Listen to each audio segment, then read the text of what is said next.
Rémi Coge est un artiste qui est né en Belgique. Et à lui seul, il raconte un peu toute l'histoire de cette ville du 19e siècle. Donc il arrive tout gamin à Roubaix avec ses parents, qui font partie de ces très nombreux Belges qui fuient la misère en Belgique et qui sont immigrés à Roubaix. Il s'installe à Roubaix dans le quartier de l'Épeule. Et un jour qu'il est en train de dessiner devant une vitrine d'encadreur, il fait des copies des gravures qu'il voit à l'intérieur. Son talent de dessinateur est remarqué par Pierre Cateau, qui est un industriel de la place, et qui va financer ses études d'abord à l'école des Beaux-Arts de Roubaix, puis à l'école des Beaux-Arts de Paris. Et à l'issue de ses études à Paris, il va vouloir se présenter au Prix de Rome, qui à l'époque était vraiment la référence, la récompense extrême des jeunes artistes. Et on lui rappelle qu'il est belge et qu'il donc il ne peut pas, parce que la loi française ne donnait pas la nationalité systématiquement aux résidents d'origine étrangère, qu'il ne peut donc pas passer son prix de Rome. Il retourne en Belgique et là il a le prix de Rome belge. Et après son séjour de 3 ans dans le bassin méditerranéen, il découvre l'Espagne, la Tunisie, l'Algérie et l'Italie notamment. Il revient à Roubaix où il va être le peintre qui va essayer de laisser la trace d'une ville qui, tout en étant devenue une grande ville industrielle, a gardé des traditions rurales de ses habitants. C'est-à-dire que finalement arrivent pour faire la ville industrielle des paysans de Belgique et qui gardent leurs traditions, qui sont soit le combat de coq, les jeux de bourle et autres curiosités, traditions locales. Et puis également cette idée de la ville transfrontalière avec les scènes de fouilles en douane qui sont très fréquentes.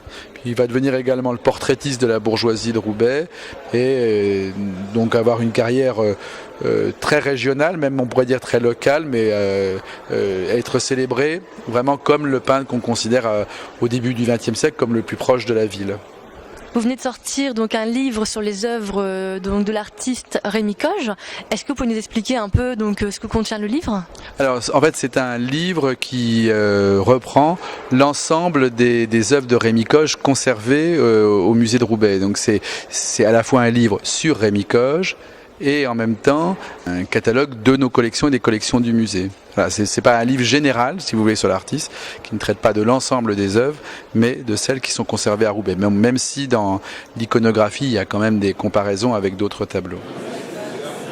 Le musée, maintenant, sort régulièrement. On en a sorti un l'année dernière, par exemple, sur le fond des œuvres d'Arthur Van Eyck.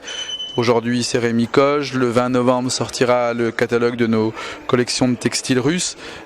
Plutôt que de sortir un énorme catalogue avec des sujets qui n'intéressent pas forcément tous les mêmes lecteurs, on a choisi l'idée de faire des catalogues par ensemble de collections. Il y a une salle complète qui est consacrée. Alors le catalogue est beaucoup plus large parce qu'il y a plus de 150 numéros et il n'y a pas 150 œuvres de Rémi Coge exposées. Alors d'abord tous les tableaux ne sont pas exposés, puis ensuite les dessins sont tellement fragiles, c'est du papier qui craint la lumière, on ne va pas les exposer plus de 2-3 mois tous les 5 ans.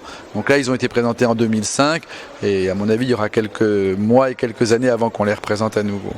Et donc pour finir, où est-ce qu'on peut trouver donc le livre de Rémi Coge ? Alors on peut le trouver à la librairie du musée, ça c'est sûr, il est présenté en permanence à la librairie et comme l'éditeur est un éditeur régional, les éditions Invenit, il va être également, je pense, mis en librairie dans toutes les bonnes librairies de la région Nord-Pas-de-Calais. Voilà.